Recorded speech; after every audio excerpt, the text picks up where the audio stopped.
আমন্ত্রণ দীপ্ত সংবাদে আপনাদের সঙ্গে রয়েছে আমি শারমিন নিপা। শুরুতেই জানিয়ে দেব নিটল টাটা সংবাদ শিরোনাম। 14 দিন পর প্রকাশ্যে ছাগলকাণ্ডে আলোচিত লাকি এড়িয়ে গেছেন সাংবাদিকদের। বগুড়া কারাগারের ছাদ ফুটো করে আসামির পালানোর ঘটনায় 3 কারারক্ষী বরখাস্ত। এমপি আনার হত্যা মামলায় গ্রেফতার ফয়সাল ও মোস্তাফিজের 6 দিনের রিমান্ড মঞ্জুর।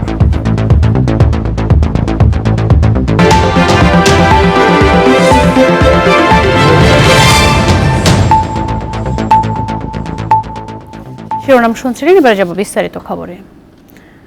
ছাগলকাণ্ডের 14 দিন পর জনসম্মুখে এলেন আলোচিত মতিউর রহমানের প্রথম স্ত্রী লায়লা কানিজ লাকি। বৃহস্পতিবার সকাল 11টা থেকে দুপুর 1টা পর্যন্ত উপজেলা পরিষদ কার্যালয়ে এসএসসি পরীক্ষা এবং Bangabandhu gold cup football tournament সম্পর্কিত 2টি প্রস্তুতির সভায় অংশ নেন তিনি। তবে সেখানে সাংবাদিকদের সাথে কোনো কথা বলেননি লায়লা কানিজ লাকি। এ সময় অফিসের বাইরে তার বিপুল সংখ্যক কর্মী সমর্থক উপস্থিত ছিল। এর আগে সবশেষ 13 জুন অফিস করেন লাকি। 1 ঘন্টা দিয়ে অফিসে ছিল, অফিসে 1 ঘন্টা সদ্য সাবেক রাজস্ব কর্মকর্তা মতিউর রহমানের স্ত্রী লায়লা কানিজ লাকি ও তার স্বজনদের মালিকানায় গাজীপুরে আছে প্রায় 100 বিঘা জমির ওপর গড়ে তোলা একটি রিসোর্ট। অভিযোগ রয়েছে ক্ষমতার অপব্যবহার করে রিসোর্টের বেশ কিছু জমি দখল করেছেন ছাগলকাণ্ডে আলোচিত মতিউর। গাজীপুর সিটি কর্পোরেশনের 41 নং ওয়ার্ডের খিলগাঁও মৌজায় মতিউর রহমান ও তার প্রথম স্ত্রী, নরসিংদীর রায়পুরা উপজেলার চেয়ারম্যান লায়লা কানিজ লাকি ও তার স্বজনদের মালিকানায় আছে প্রায় 100 বিঘা জমির উপর গড়ে তোলা আপন ভুবন পিকনিক ও শুটিং স্পট নামের একটি রিসোর্ট। অভিযোগ উঠেছে রিসোর্টের 52 বিঘা তাদের কেনা, বাকিটা দখল করা।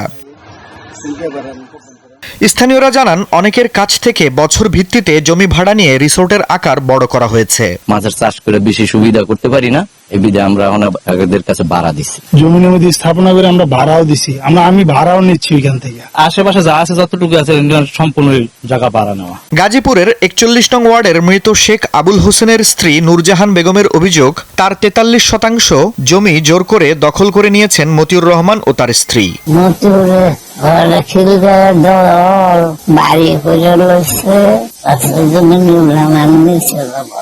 একই এলাকার শেখ মোক্তার হোসেন সহ অনেকের অভিযোগ, জাল দলিলের মাধ্যমে জমি জবরদখল করেছেন মতিউর। মামলায় জিতেও জমির দাম পাননি তারা। লায়লা কানিজ এবং তার স্বামী মতিউর রহমান আমার 24% জমি জাল দলিল কইরা তাদের কেয়ারটেকারের মাধ্যমে আমার জমি জবরদখল করে রাখছে এবং আমার নামে 4টা মামলা দিছে। 4টা মামলায় রায় পাইছি। খালি ম্যাডামের দিয়ে দেন, ভালো দাম দিবেন। আমি কই ভালো দামের দরকার নেই, আমার যদি 3 কোটি টাকা দেয় তা আমি বেচবো না। এই জমির বর্তমানে মূল্য হলো 15 লক্ষ টাকাটা। এই জমিটি নিয়ে গেছে, কোনো টাকা পয়সা আমার মায় পাই নাই। তবে সব অভিযোগ ভিত্তিহীন বলে উড়িয়ে দিয়েছে রিসোর্ট কর্তৃপক্ষ। আমি তো বেশ 1-1.5 বছর ধরে এখানে আছি, কোনো মানুষ এরকম কোনোদিন অভিযোগ করে না। অভিযোগ করলে তো পুলিশ আসতো বা মানুষজন আসতো, এলাকার বড় বড় যারা আছে, ধরেন কমিশনার আছে, কেউ আসতো এখানে। জবরদখল করা সম্পত্তি উদ্ধার এবং ভুক্তভোগীদের জমির সঠিক মূল্যপ্রাপ্তি নিশ্চিত করতে প্রয়োজনীয় উদ্যোগ নেবে সরকার, এমনটাই প্রত্যাশা ভুক্তভোগীদের। দীপ্ত বার্তা কক্ষ। ছাগলকাণ্ডে আলোচিত সাদেক এগ্রোর খামার সহ বেশ কিছু অবৈধ স্থাপনা উচ্ছেদ করেছে ঢাকা উত্তর সিটি কর্পোরেশন। কোনো ব্যক্তি বা প্রতিষ্ঠানের বিরুদ্ধে আক্রোশ নয়, আইন মেনে রামচন্দ্র খালের অবৈধ স্থাপনা উচ্ছেদ করা হয়েছে বলে জানিয়েছেন অভিযানে নেতৃত্ব দেয়া নির্বাহী কর্মকর্তা। 15 লাখ টাকার ছাগলটি নিয়ে সম্প্রতি দেশ জুড়ে সৃষ্টি হয়েছে ব্যাপক আলোচনা। ছাগল বিক্রি হলেও এর ক্রেতা বিক্রেতা সবাই এখন পর্দার অন্তরালে। ছাগলকাণ্ডের পর আলোচনায় রাজধানীর মোহাম্মদপুর বেড়ি বাঁধ এলাকার সাদেক এগ্রো। এবার টনক নড়েছে ঢাকা উত্তর সিটি কর্পোরেশনেরও। পাশের রামচন্দ্রপুর খালের কিছু অংশ দখল করে গড়ে ওঠে এগ্রো ফার্মটি। বৃহস্পতিবার অভিযান চালিয়ে গুড়িয়ে দেয়া হয় খামারের অবৈধ অংশ। গত 17-18 বছর বেড়িবাঁধের রামচন্দ্রপুর খালের উপর অবৈধ স্থাপনা বানিয়ে বসবাস করে প্রায় 2 শতাধিক মানুষ। তবে অভিযান পরিচালনার আগেই নিজেদের উদ্যোগে সরিয়ে ফেলা হয় সব স্থাপনা। আমরা নিজেরা ভাঙিয়ে ভালো না, ভাঙিয়ে বেশি এলাম যে ভালো না, তো ফার্ম না, তারা ধরতে দিবে না। ঢাকা উত্তর সিটির নির্বাহী হাকিম জানান, রামচন্দ্রপুর খালের 30 থেকে 100 ফুটের পুরো অংশ উদ্ধার করা হবে, আর তা রক্ষায় ব্যবস্থা নেওয়ার আশ্বাস দেন ওয়ার্ডটির কাউন্সিলর। এগুলা ভরাট হয়েছে আজকে থেকে 10 বছর 12 বছর আগে। এখানে যেটা উদ্ধার হবে, এখানে পানি প্রবাহ চলাচলের ব্যবস্থা করে দেওয়া হবে, সেটা মেগা প্রজেক্টের মধ্যে আছে, সেই ব্যবস্থাটা চলছে। খালের দুই পাশে যারাই অবৈধ স্থাপনা আছে, খাল দখল করে যারা আছে, তাদের প্রত্যেকেই হচ্ছে এখান থেকে উচ্ছেদ করা হবে। উচ্ছেদ অভিযান চলার সময় সাদেক এগ্রোর কর্মীরা উপস্থিত থাকলেও দায়িত্বশীল কেউ ছিলেন না। আসিফ জামান, দীপ্ত সংবাদ, ঢাকা। বগুড়া জেলা কারাগারের কন্ডেম সেলের ছাদ ফুটো করে ফাঁসির 4 আসামি পালানোর ঘটনায় 3 কারারক্ষীকে সাময়িক বরখাস্ত করা হয়েছে। তারা হলেন বগুড়া জেলা কারাগারের প্রধান কারারক্ষী দুলাল হোসেন, কারারক্ষী আব্দুল মতিন ও আরিফুল ইসলাম। এছাড়া কারারক্ষী ফরিদুল ইসলাম ও হোসেনুজ্জামানের কাছে কৈফিয়ত তলব করা হয়েছে। এদিকে অতিরিক্ত কারা মহাপরিদর্শক কর্নেল শেখ সুজাউর রহমানকে প্রধান করে 3 সদস্যের তদন্ত কমিটি গঠন করা হয়েছে। কমিটিকে 5 কর্মদিবসের মধ্যে প্রতিবেদন দিতে বলা হয়েছে। গত মঙ্গলবার বগুড়া জেলা কারাগারের জাফলং নামের কন্ডেম সেলের 2 নম্বর ওয়ার্ডের ছাদ ফুটো করে মৃত্যুদণ্ডপ্রাপ্ত 4 বন্দী পালিয়ে যায়। পরে 1 ঘন্টার মধ্যেই শহরের চেলোপাড়া চাষি বাজার থেকে পুলিশ 4 জনকে গ্রেফতার করে।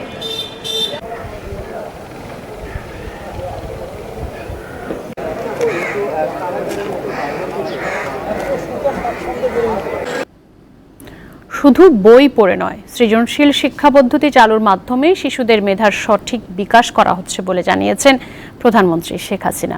বৃহস্পতিবার প্রাথমিক শিক্ষা পদক প্রদান এবং জাতীয় প্রাথমিক শিক্ষা সপ্তাহের উদ্বোধনী অনুষ্ঠানে তিনি একথা বলেন। শিশুদের আধুনিক ও প্রযুক্তি নির্ভর দক্ষ করে গড়ে তোলা হচ্ছে বলে জানান সরকার প্রধান।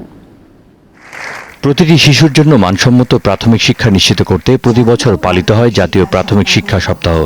এবারের প্রতিপাদ্য শিশুবান্ধব প্রাথমিক শিক্ষা, স্মার্ট বাংলাদেশের দীক্ষা। শিশুদের সুপ্ত প্রতিভা বিকাশের সুযোগ। কৃতি শিক্ষার্থী ও ব্যক্তিদের হাতে তুলে দেওয়া হয়েছে প্রাথমিক শিক্ষা পদক। রাজধানীর ওসমানী স্মৃতি মিলনায়তনে আয়োজিত এই অনুষ্ঠানে যোগ দিয়ে 55 জনের হাতে পদক তুলে দেন প্রধানমন্ত্রী শেখ হাসিনা। প্রধানমন্ত্রী তার বক্তব্যে দাবি করেন, আওয়ামী লীগ সরকার শিক্ষাকে সর্বোচ্চ গুরুত্ব দিয়ে মানসম্মত প্রাথমিক শিক্ষা নিশ্চিত করেছে।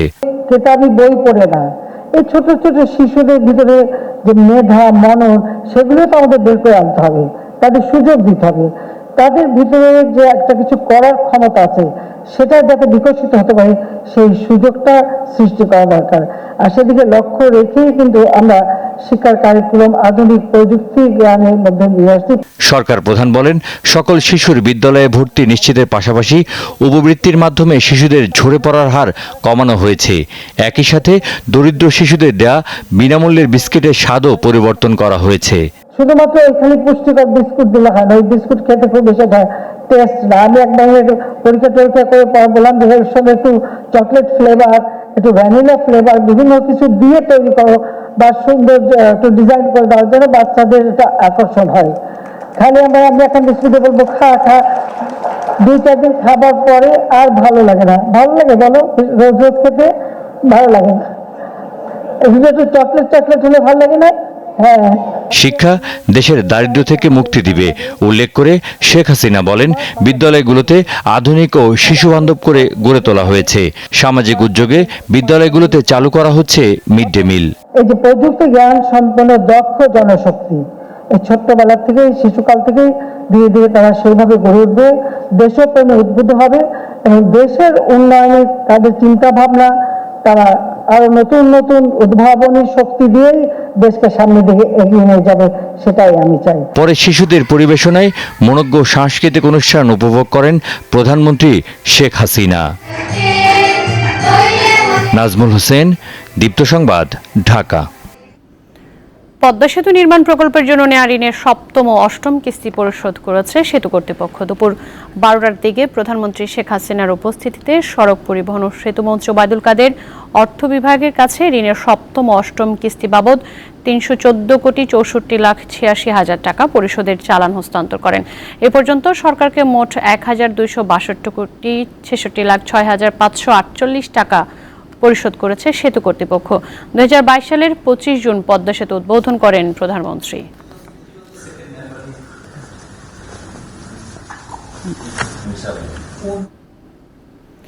জনগণকে বোকা বানিয়ে ভারতের কাছে দেশকে জিম্মি করে দিয়েছে ক্ষমতাসীনরা, এমনটাই মন্তব্য করেছেন বিএনপি মহাসচিব মির্জা ফখরুল ইসলাম আলমগীর। নয়াপল্টনে খালেদা জিয়ার মুক্তির দাবিতে আয়োজিত মানববন্ধনে এই মন্তব্য করেন তিনি।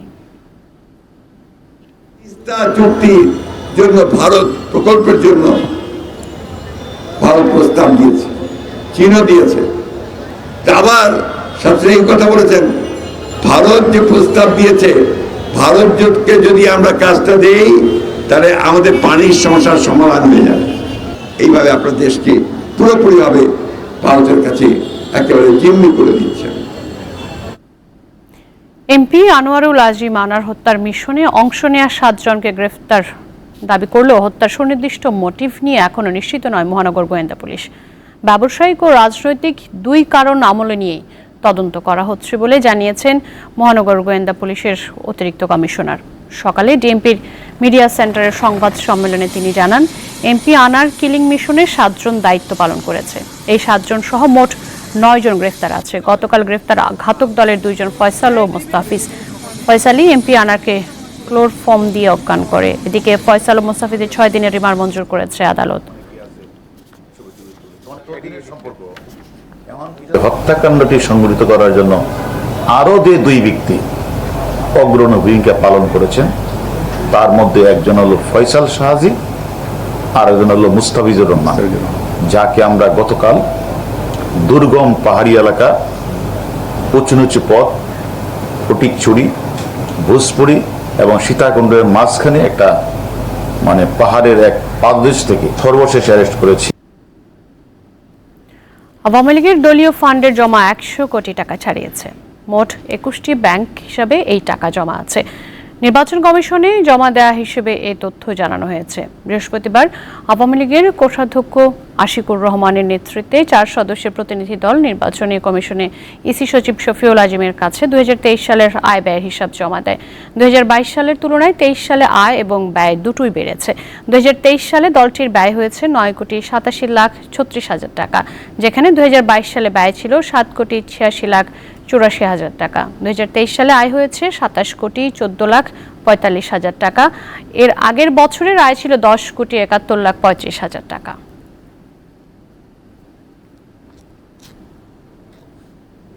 এবারে কেওয়াই স্টিল চট্টগ্রাম সংবাদ।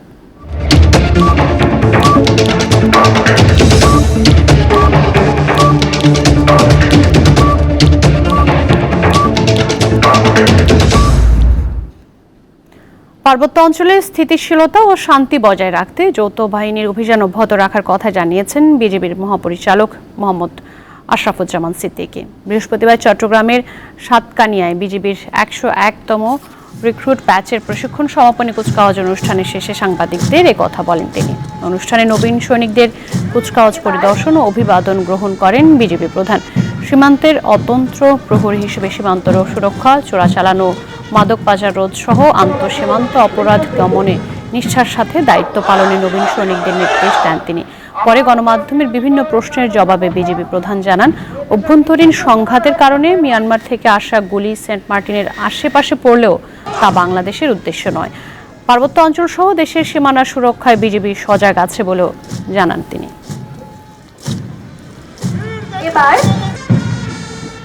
বান্দরবন অধ্যুষিত থানচি, রুমা এসব এলাকাকে সম্পূর্ণভাবে বিপদমুক্ত এবং জনসাধারণের জন্য সম্পূর্ণ নিরাপদ না করা পর্যন্ত এবং এই বিচ্ছিন্ন যে সন্ত্রাসী গোষ্ঠী তারা সম্পূর্ণভাবে এটা বন্ধ না করা পর্যন্ত যৌথ বাহিনীর অপারেশন চলমান থাকবে। বিজিবি যে কোনো মূল্যে দেশের অখণ্ডতা রক্ষা এবং সীমান্তে নিরাপত্তা রক্ষার জন্য বদ্ধপরিকর।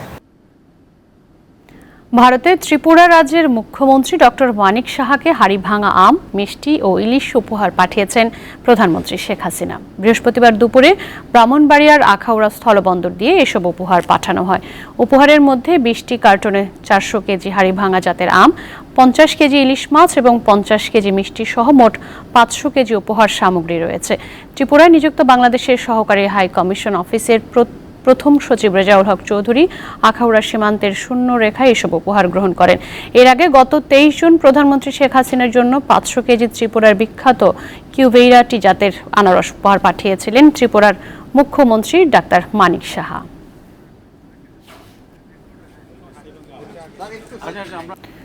উচ্চ আদালতের স্পষ্ট নির্দেশনার পরও দেশে নকল ডায়াবেটিস স্ট্রিপ বিক্রি ঠেকানো যাচ্ছে না বলে উল্লেখ করে জাতীয় ভোক্তা অধিকার সংরক্ষণ অধিদপ্তরের মহাপরিচালক AHM শফিকুজ্জামান জানিয়েছেন, জনস্বাস্থ্যের জন্য হুমকি এসব ডায়াবেটিস স্ট্রিপের বিরুদ্ধে অভিযোগ পেলে কঠোর ব্যবস্থা নেওয়া হবে। দুপুরে রাজধানীর কারওয়ান বাজারে অধিদপ্তরের প্রধান কার্যালয়ে নকল ডায়াবেটিস স্ট্রিপ বিক্রয় প্রতিরোধে করণীয় শীর্ষক আলোচনা সভায় তিনি বলেন, উচ্চ আদালতের নির্দেশনার পরও নকল ওষুধ বিপণন ও বিক্রি বন্ধ করা যাচ্ছে না। এই জন্য ওষুধ প্রশাসন ও বাংলাদেশ ফার্মাসি কাউন্সিলের সহযোগিতা চান জাতীয় ভোক্তা অধিকার সংরক্ষণ অধিদপ্তরের মহাপরিচালক।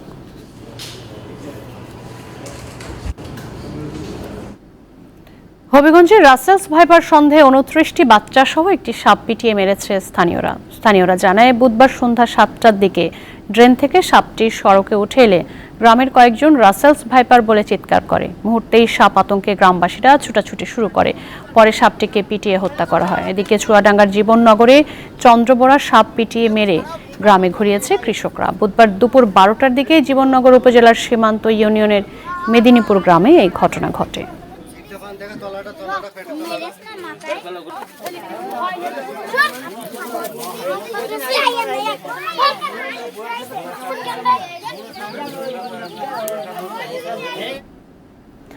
লাতিন আমেরিকার দেশ বলিভিয়ার অভ্যুত্থান চেষ্টার পর সদ্য বরখাস্ত হওয়া সেনাপ্রধানকে আটক করা হয়েছে। স্থানীয় সময় বুধবার আটক করা হয় অভ্যুত্থান প্রচেষ্টায় নেতৃত্ব দেয়া সেনাপ্রধান জেনারেল হুয়ান হোসে জুনিগাকে। এর আগে জেনারেল জুয়ানকে সেনাপ্রধানের পদ থেকে বরখাস্ত করেন প্রেসিডেন্ট লুইস আর্চি। বুধবার রাজধানী লাপাজের ঐতিহাসিক সেন্ট্রাল প্লাজা মরিলে চত্বরে জড়ো হয় সেনা সদস্যরা। এই সময় তাদের সঙ্গে ট্যাঙ্ক সহ অন্যান্য সাজোয়া যান ছিল। এক পর্যায়ে একটি ট্যাঙ্ক প্রেসিডেন্টের বাসভবনের ধাতব ফটক ভেঙে ফেলার চেষ্টা চালায়।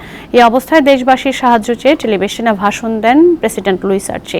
এর কিছু পরেই জেনারেল হুয়ানকে তার পদ থেকে বরখাস্ত করে নতুন সেনাপ্রধান হিসেবে নিয়োগ দেওয়া হয় হোসে উইলসন সানচেজকে।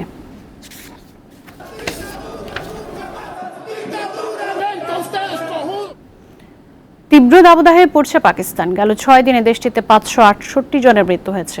পাকিস্তানের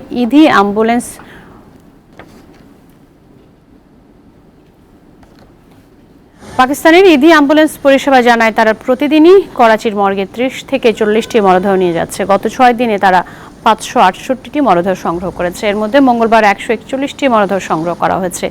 এদের মৃত্যুর কারণ কি তা নির্দিষ্ট করে জানানো হয়নি। তবে করাচির তাপমাত্রা 40 ডিগ্রি সেলসিয়াস ছাড়িয়ে যাওয়ায় মৃতের সংখ্যাও বেড়েছে। আর উচ্চ আর্দ্রতার কারণে 49 ডিগ্রি সেলসিয়াসের মতো গরম অনুভব হচ্ছে।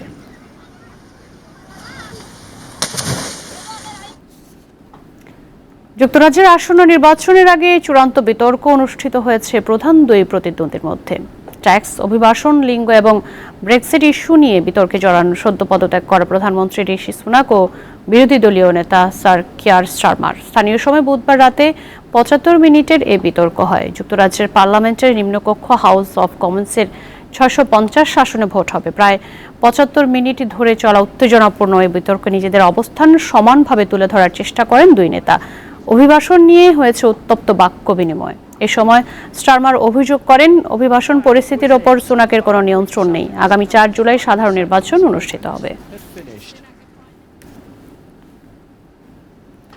যুক্তরাষ্ট্রের জর্জিয়ার আটলান্টার প্রথমবার মুখোমুখি বিতর্কে অংশ নিতে যাচ্ছেন মার্কিন প্রেসিডেন্ট ডেমোক্র্যাট প্রার্থী জো বাইডেন ও রিপাবলিকান প্রতিদ্বন্দ্বী ডোনাল্ড ট্রাম্প। যুক্তরাষ্ট্রের স্থানীয় সময় বৃহস্পতিবার রাত 9টায় এই বিতর্ক অনুষ্ঠিত হবে।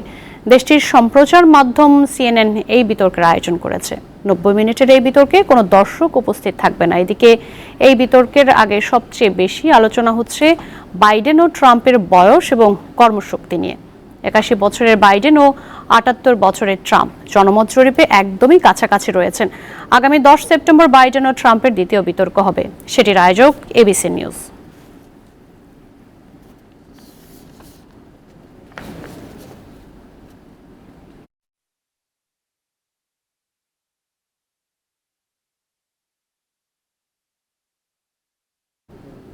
ফিলিস্তিনের গাজা ও রাফা শহরে বিমান, জল ও স্থলপথে হামলা চালিয়েছে ইসরায়েলি বাহিনী। এতে ব্যাপক হতাহতের আশঙ্কা করা হচ্ছে। জাতিসংঘ সমর্থিত খাদ্য নিরাপত্তা মূল্যায়ন বিষয়ক সংস্থা IPCর প্রতিবেদনে বলা হয়েছে, গাজা জুড়ে প্রায় 5 লাখ ফিলিস্তিনি এখনও বিপর্যয়কর মাত্রার ক্ষুধার মুখে আছে। ইসরায়েল হামাস যুদ্ধ চলতে থাকলে এবং মানবিক ত্রাণ বাধাগ্রস্ত হতে থাকলে এই পরিস্থিতি থেকে মুক্তি মিলবে না। এদিকে গাজা যুদ্ধের মধ্যে ভারত গোপনে ইসরায়েলকে অস্ত্র দিচ্ছে বলে অভিযোগ উঠেছে। আন্তর্জাতিক গণমাধ্যম বলছে গাজায় ভারতের তৈরি বিস্ফোরক ও রকেট ব্যবহার করছে ইসরায়েলি বাহিনী।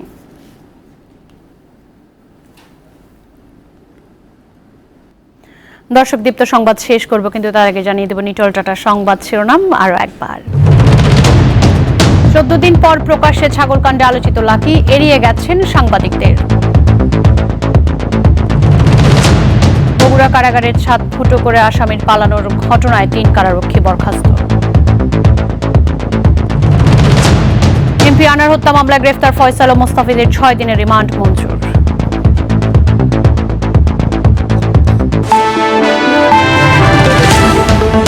দর্শক, এই ছিল এখনকার মতো। আমাদের পরবর্তী সংবাদ সন্ধ্যা 6:50 দেখার আমন্ত্রণ রইল।